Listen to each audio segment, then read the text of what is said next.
Good morning, students. Today we will discuss about the different web concepts. First of all, we will study about World Wide Web. World Wide Web ये जो term invent हुई है ये basically Tim Berners-Lee नाम के जो scientist थे उन्होंने 1989 में डेवलप किया वर्ल्ड वाइड वेब को। World wide web basically internet का ही एक पार्ट है जो बेसिकली कलेक्शन होता है वेबसाइट्स एंड वेब पेजेस का। वेब और www इसमें आप बहुत सारी information, resources, pictures, multimedia, sounds और भी कई इफ़ेक्ट्स इंटरनेट पे प्रेजेंट करते हैं that are linked and connected together, जो आपस में लिंक्ड होते हैं। The next concept is web page. What is web page? A web page is a document available on World Wide Web. Web page एक ऐसा document है जो world wide web पे अवेलेबल होता है जिसके थ्रू आप बहुत सारी information including text, graphics, audio, video, hyperlinks, pictures आप डिस्प्ले कर सकते हैं। वेब पेजेस वेब सर्वर पे स्टोर होते हैं and can be viewed using a web browser. Web browser एक ऐसा सॉफ्टवेयर होता है जो क्लाइंट साइड पे यूज़र जिसके थ्रू वेब पेजेस को देख सकता है। The next concept about web is web browser. Web browser एक ऐसी एप्लीकेशन है जो हमें अलाउ करती है जिसके थ्रू हम इंफॉर्मेशन वेब की देख सकते हैं, एक्सप्लोर कर सकते हैं through different hyperlinks. User can request for any web page by just entering a URL into address bar. ये जो URL है ये बेसिकली किसी वेब पेज का वो एड्रेस होता है जो वेब ब्राउज़र पे आप टाइप करते हैं और जब आप एंटर करते हैं तो आपको उस पेज पे जो भी इंफॉर्मेशन सेव्ड होती है वो इंफॉर्मेशन आपको डिस्प्ले हो जाती है। तो डिफरेंट जो वेब ब्राउज़र्स कॉमनली आजकल यूज़ होते हैं those web browsers are Internet Explorer, Microsoft company ने इसको बनाया है, गूगल कंपनी का गूगल क्रोम अवेलेबल है, मोज़िला कंपनी का मोज़िला फायरफॉक्स ब्राउज़र अवेलेबल है, एप्पल का सफारी वेब ब्राउज़र अवेलेबल है जिससे आप वेब सर्फिंग कर सकते हैं। इंटरनेट पे आपको कुछ भी सर्च करना हो हाइपरलिंक्स, वेब पेजेस या वेबसाइट्स के फॉर्म में तो वो आप इन वेब ब्राउज़र्स पे इजीली उनका URL डालने के बाद में सर्च कर सकते हैं, एक्सप्लोर कर सकते हैं उनके रिगार्डिंग इंफॉर्मेशन। अब नेक्स्ट टर्म जो आती है वेब के कॉन्टेक्स्ट में वो टर्म आती है होस्ट। होस्ट बेसिकली एक वो सर्वर है जिस पे आपकी ये इंफॉर्मेशन सेव होती है। जब भी यूज़र रिक्वेस्ट करता है तो वो इंफॉर्मेशन उस सर्वर से फैच होती है। Next is web hosting. Web hosting एक ऐसी सर्विस है जो ऑर्गेनाइजेशंस या इंडिविजुअल लोग जैसे कि हम लोग अगर अपनी वेबसाइट या वेब पेज को इंटरनेट पे पब्लिश करना चाहते हैं, इंटरनेट पे डिस्प्ले करवाना चाहते हैं, इंटरनेट पे लोगों को दिखाना चाहते हैं तो उसके लिए जो सर्विस होती है that service is known as web hosting. Next is domain name. Domain name एक ऐसा नेम है जो आपकी वेबसाइट्स को यूनिकली आइडेंटिफाई करने में हेल्पफुल होता है। एक ऐसा यूनिक नेम है जो आपकी वेबसाइट को दिया जाता है जब आप उसको इंटरनेट पे पब्लिश करते हैं। हर वेबसाइट का अपना एक अलग डोमेन नेम होता है जो बेसिकली उसका वेब एड्रेस भी बोला जाता है, जैसे कि www.amazon.com आपकी अमेज़ॉन का डोमेन नेम है। फिर हम बात करते हैं uniform resource locator.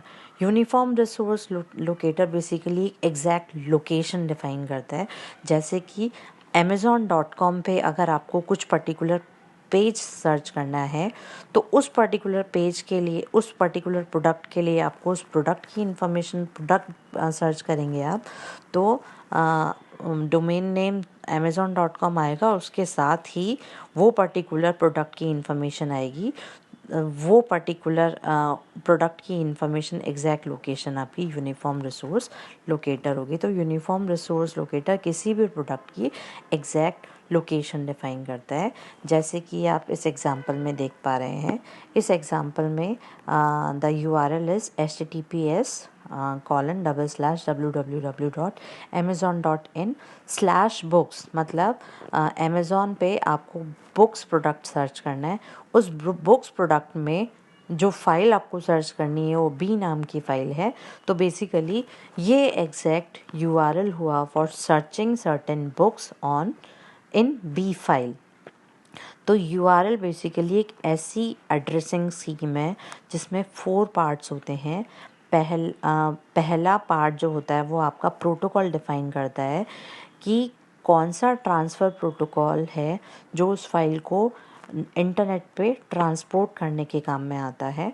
The second part of this 4 part addressing scheme of URL is domain name of the computer. The third part is path name of the folder or directory, and finally the name of the file. इन सबका combination मिला के आपका URL बनता है। Basic URL की structure होती है protocol and path. Protocol, domain and path. सबसे पहले आप प्रोटोकॉल डिफाइन करेंगे, फिर आप उसका डोमेन डिफाइन करेंगे और फाइनली आप उसका पाथ डिफाइन करेंगे कि उस कंप्यूटर के मतलब जिस डोमेन पे किस डोमेन पे आपकी कौन सी फ़ाइल और कौन सी डायरेक्टरी में कौन सी फ़ाइल है वो आप पाथ के थ्रू डिफाइन करेंगे। नेटवर्क प्रोटोकॉल बेसिकली वो सेट ऑफ रूल्स होते हैं। जब इंटरनेट पे आप कुछ भी पब्लिश करते हैं तो आपको कुछ रूल्स पॉलिसीज़ फॉलो करनी होती है, कुछ फॉर्मेट्स आपको फॉलो करने होते हैं जो 2 और मोर डिवाइसेस के बीच में कम्युनिकेशन डिफाइन करते हैं। There are basically 4 types of basic networking protocols. First is TCP, second one is UDP, third one is hypertext transfer protocol, and fourth one is FTP, that is file transfer protocol. TCP basically एक connection oriented communication protocol है जिसमें server और client के बीच में पहले connection establish होता है, उसके बाद में ही इंफॉर्मेशन एक्सचेंज होती है, उसके बाद में ही मैसेजेस आपस में एक्सचेंज होते हैं। जबकि UDP एक ऐसा प्रोटोकॉल है जो कनेक्शन लेस है। अगर क्लाइंट और सर्वर के बीच में कुछ भी इंफॉर्मेशन का एक्सचेंज हो रहा है तो उस केस में कोई कनेक्शन पहले इस्टेब्लिश नहीं होता है। जैसे ही कोई यूज़र रिक्वेस्ट करेगा वैसे ही सर्वर उसको रिस्पॉन्ड कर देगा अगर वो इंफॉर्मेशन उस सर्वर के पास अवेलेबल है तो। The next type of protocol is hypertext transfer protocol. It is the communication protocol used to connect web servers on the internet. जब भी आपको कोई वेब पेजेस या वेबसाइट्स देखनी है, hyper links hyper text search करना है तो आप hyper text transfer protocol use करते हैं। ये बेसिकली वो इन्फॉर्मेशन जनरली आपको प्रोवाइड करता है जो हाइपर टेक्स्ट मार्कअप लैंग्वेज या HTML में बनी हुई होती है। इसका मेन फंक्शन जो होता है वो फंक्शन होता है सर्वर से HTML पेजेस लेना और ब्राउज़र को देना, वेब ब्राउज़र को देना। हाइपर टेक्स्ट ट्रांसफ़र प्रोटोकॉल में देयर आर 2 वर्जन्स। HTTP जो कि एक सिक्योर वर्जन नहीं है, हो सकता है कि कोई थर्ड पार्टी हैकर आपकी इन्फॉर्मेशन जो आप चाह रहे हैं वो इन्फॉर्मेशन वो भी देख ले। पर HTTPS एक सिक्योर प्रोटोकॉल होता है जो SSL सर्टिफिकेट यूज़ करता है ऑथेंटिकेशन के लिए। मतलब अगर कोई थर्ड पार्टी सर्वर आपकी इन्फॉर्मेशन को देखना चाहे तो वो नहीं देख सकता क्योंकि this is more secure protocol. Secure socket layers जो होती है आपकी SSL, मतलब SSL सर्टिफिकेट जो आपको HTTPS में बताया अभी, SSL is a secure protocol developed for sending information securely over the internet. SSL technology basically एक सिक्योर लिंक क्रिएट करती है वेब सर्वर और ब्राउज़र के बीच में, जो इंश्योर करता है कि जो इन्फॉर्मेशन पास हो रही है सर्वर और क्लाइंट के बीच में वो लीक नहीं होगी। The next type of protocol is FTP. FTP is a file transfer protocol which transfer files between 2 computers on the internet.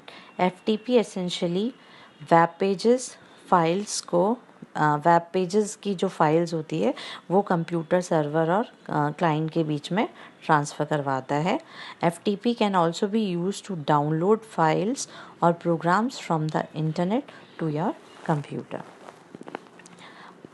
Finally, the main concept is website. What is website? Website is basically a set of related web pages. आप कई सारे web pages बनाते हैं, उनको आपस में link करते हैं ताकि प्रॉपरली वो वन बाय वन खुले और आपको मीनिंगफुल इंफॉर्मेशन प्रोवाइड करें. It is accessed using internet address known as Uniform Resource Locator, that is URL, that we have already discussed. Thank you all.